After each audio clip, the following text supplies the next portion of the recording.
Eunápolis é um município brasileiro do estado da Bahia. Sua população é de 115.290 habitantes, sendo então a 16ª cidade mais populosa do estado em 2017, segundo o IBGE, Instituto Brasileiro de Geografia e Estatística. Iniciada a partir da finalização da construção do ramal de acesso, hoje BR-367, da cidade de Porto Seguro, a picada de locação da BA2, depois BR-5 e atual BR-101, quando os garimpeiros, como eram chamados profissionais que construíam estradas usando pás, picaretas e galhotas, construíram choupanas para abrigarem-se, esperando pela chegada das empreiteiras, queriam dar continuidade à construção da estrada principal, naquele momento interrompida. Conhecida inicialmente como 64, que era a distância de Porto Seguro ao entroncamento da futura BA2, foi também chamada de Nova Floresta e Ibiapina. O vilarejo cresceu bastante, chegando a ser conhecido já como topônimo de Eunápolis, como o maior povoado do mundo. O nome da cidade é uma homenagem ao engenheiro Eunápolis Peltier de Queiroz, secretário estadual da Aviação e Obras Públicas da época, 1954, responsável pela aquisição de 100 hectares de terras compradas de Ivan de Almeida Moura, doando-as para a formação do povoado, cujo perímetro situava-se sobre os municípios de Porto Seguro, 20%, e Santa Cruz Cabralha, 80%, tendo sido seu território criado nas mesmas proporções quando da sua emancipação, por força da Lei Estadual de 12 de maio de 1988. A sede ganhou status de cidade através da lei que criou o município. A criatividade de sua gente e a vontade de ver sua terra crescer transformaram a frase no slogan que todos passaram a pronunciar com orgulho. O povoado era notícia em revistas, jornais e TVs do estado e até do país, como o povoado que mais crescia, bem como por sua violência e as invasões de terras. Tudo era grande, inclusive a estimativa da população, que alguns calculavam entre 150 e 200 mil, mas que na verdade não passava de 50 a 60 mil habitantes. Mesmo assim, era maior que a soma da população dos municípios aos quais pertencia. Sua importância econômica era tão grande na microrregião que alguns prefeitos das cidades circunvizinhas moravam em Eunápolis, onde havia uma segunda prefeitura, a de Santa Cruz Cabralha, além da de Porto Seguro. Havia nesse tempo conflitos político-administrativos, criando rivalidades entre a população que se aproveitava para sonegar impostos. A divisão e a realidade atrapalharam bastante o processo de emancipação, pois Eunápolis era governada por 2 administradores, um de Porto Seguro e outro de Santa Cruz Cabralha. Já em 1962, Moisés Reis, através de um projeto apresentado na Câmara Municipal de Porto Seguro, onde era vereador, sugeriu a emancipação do povoado. Em 1985, a população consultada através de um plebiscito sobre a emancipação votou contra, pois não concordava com os limites sugeridos em um projeto apresentado na Assembleia Legislativa, impedindo a sua realização. Só em 7 de fevereiro de 1988, um outro plebiscito deu legitimidade proposta pela Comissão de Emancipação e pelo então deputado estadual José Ramos Neto. O projeto de lei que propôs e garantiu a emancipação foi o de número 5.284/81, de autoria do deputado Carlos Araújo. O plebiscito se tornou uma grande festa cívica, mobilizando todo o povoado que ficou dividido. Alguns achavam que Eunápolis pararia de crescer e outros achavam que iria crescer mais rapidamente. Neste embate ficaram faltando votos para confirmar a emancipação. Foi quando muitos eleitores favoráveis ao sim passaram a votar várias vezes, garantindo assim a aprovação da emancipação. Em 12 de maio de 1988, o então governador do estado, Valdir Pires, assinou o decreto número 4.770, que emancipou oficialmente o povoado, confirmando a vitória da emancipação no plebiscito. Eunápolis passou então a ser uma cidade independente. Eunápolis conta com 7 centros universitários: Universidade Estadual da Bahia, UNEB, Unesul Bahia, FTC EADCOM, Unopar Virtual, Clarentiano Rede de Educação, Grupo Uninter, UBRA e Unime, além do Instituto Federal de Educação, Ciência e Tecnologia da Bahia e FBA. Em 1985, a população, consultada através de um plebiscito sobre emancipação, votou contra, pois não concordava com os limites sugeridos. Eunápolis possui um aeroporto denominado Alamalecrim 1 e 2 Alegria Alto da Boa Vista, Antares. No ano de 1950, foi montado um acampamento da construtora Sila, com cerca de 50 barracas. Fim da obra em 1950, alguns funcionários permaneceram no local, dando início ao povoado do 64. A data oficial da fundação do povoado passou a ser 5 de novembro de 1950, quando foi celebrada a primeira missa pelo padre Emiliano Gomes Ferreira. Naquele dia, o padre deu a esta localidade o nome de Nova Floresta. Foi em 1952 que se resolveu construir uma escolinha no povoado. Ficava na atual Praça da Bandeira, famosa Praça do Jacaré, esquina da Rua Dr. Gravatá com a Rua 5 de Novembro.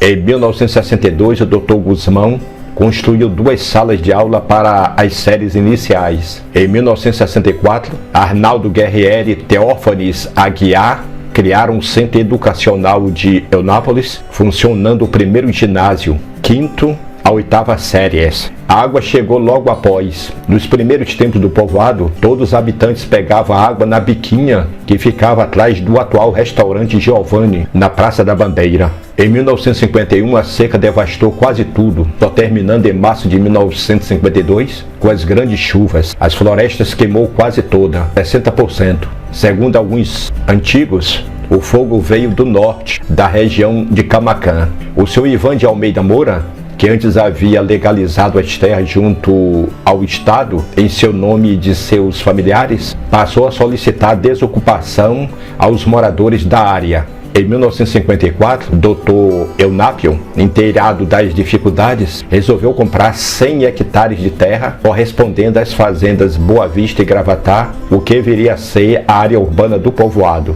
Entre 1960 e 1970, o povoado de Eunápolis viu o desenvolvimento chegar graças ao jacarandá, uma madeira nobre muito cobiçada que gerou um grande comércio no povoado a partir de 1957. Em 1960, chega ao povoado a empresa Bahia Construtora, dirigida pelo engenheiro Dr. Derneval de Souza Guzmão, com o objetivo de construir a BR-5, atual BR-101, até Itamaraju. Com a chegada da Bahia Construtora, a população dobrou, intensificando o comércio e a construção de casas. Foi construído o primeiro posto de saúde através da Prefeitura de Santa Cruz Cabralha. A energia elétrica só chegou ao povoado em 1966 e ficava acesa até às 22 horas. A energia era gerada a partir de um motor de caminhão a diesel que ficava ao lado onde é hoje o Hospital de Dr. Ramos. A partir de 1973, quando a BR-101 foi asfaltada e inaugurada, Eunápolis se tornou o maior povoado do mundo. Curiosidades: a primeira a nascer no local foi Cândida Maria de Almeida, em 8 de 10 de 1950, filha de doutora Mariá e Raimundo Fernandes Aes de Almeida. Crianças nasciam graças à obra de Deus e das parteiras, pois o povoado só passou a ter médico a partir de 1964 e o Hospital Maternidade começou a funcionar a partir de 1968. Antes disso, as parteiras eram os médicos. Calcula-se que Lulu Parteira tenha feito mais de 3.000 partos em Eunápolis, o primeiro banco. Naqueles tempos difíceis, o único jeito era guardar o dinheiro debaixo do colchão. O banco mais próximo ficava em Itabuna.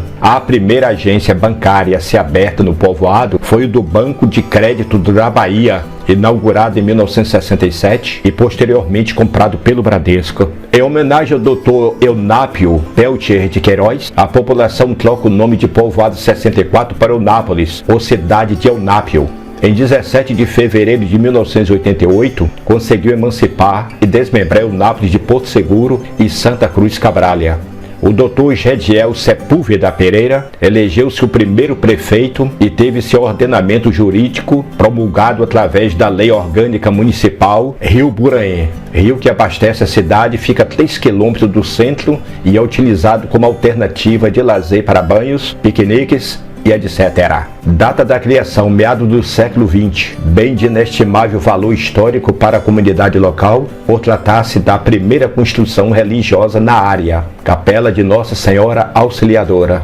Educação. Atualmente, a cidade de Eunápolis conta com 6 centros universitários, economia, turismo, indústria, comércio, agricultura, pecuária e extração. Geografia segue a distribuição dos loteamentos, bairros, distritos e povoados. Loteamentos: Brisa, Prado Imperial. Bairros: Aeroporto, Alamar, Alecrim 1 e 2, Alto da Boa Vista, Antares, Cajueiro, Centauro, Centro, Colonial, Delta Park, Dina Borges, Edgar Trancoso, Estela Reis, Guzmão, Itapuã, Jardim de Eunápolis, Jardins das Acácias, Juca Rosa, Minas Gerais, Moisés Reis, Pátio Colonial, Pequi, Recanto das Árvores, Renovação, Rosa Neto, Santa Isabel, Santa Lúcia, Sapucaeira, Tiago de Melo, Urbis 1 e 2, Vista Alegre, Vivenda Costa Azul, Urbis 3, Residencial, Antares. Esses são os bairros de Eunápolis. Distritos: Colônia, Gabiarra, Mundo Novo, Paulo Vitor. Povoações: Projeto Maravilha, Projeto Produzir. Edinalva Alves do Nascimento Brito, 71 anos de idade, se mudou no ano de 1964 com apenas 18 anos. Trabalhou a vida toda no comércio e nas feiras, intercalando sempre venda de comida e de roupas. Ela conta que a cidade ficou diferente do que era na época. Tudo era muito mais precário e difícil. Não havia um sistema de esgoto e nem de água encanada. Então, para a população conseguir água para tomar banho e para as tarefas domésticas gerais, era necessário pegar água nos rios próximos ao povoado, então buscar água em cacimbas. O comércio, que era pouquíssimo desenvolvido, era formado apenas por algumas freiras e poucas lojas de tecido e de calçados basicamente. Só havia uma linha de ônibus que saía do povoado direto para Itabuna, para onde a maioria da população ia para fazer compras.